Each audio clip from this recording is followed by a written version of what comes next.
Hi மக்களே, மணி வந்து 10:40 ஆக போகுது.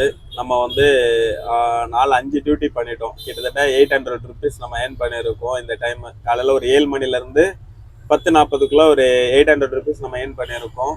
மடிவாளா இப்போ வந்து பிக்கப், நான் ஐடி பார்க்கில் இருக்கேன்னு சொன்னால ஐடி பார்க் முடிச்சுட்டு மடிவாளா வந்தது. மடிவாளா எடுத்தாச்சு, ட்ராப் பண்ணியாச்சு. ட்ராப் பண்ணிவிட்டு நம்ம கேஸும் ஃபில் பண்ணியாச்சு. ஏன்னா எனக்கு அது வேற யோசனை இருந்துகிட்டே இருந்தது, கேஸ் எங்கேயாவது காலி ஆயிடுச்சுன்னா வண்டி தள்ள வேண்டியது இருக்குமேனுட்டு. அதனால் கேஸும் ஃபில் பண்ணியாச்சு. இன்னைக்கு மறுபடியும் நம்ம ஸ்டார்ட் பண்ணுறோம். இன்னைக்கு ஃபுல்லாக நம்ம எவ்வளோ ஏர்ன் பண்ணுறோம் அப்படின்றத வந்து பார்க்க போகிறோம். சரியா? இது வரைக்கும் நம்ம 800 ருபீஸ் ஏர்ன் பண்ணியிருக்கோம். நைட் 8 மணி வரைக்கும் நம்மளால் எவ்வளோ ஏர்ன் பண்ண முடியுது அப்படின்றது தான் இன்னைக்கு கான்செப்ட்.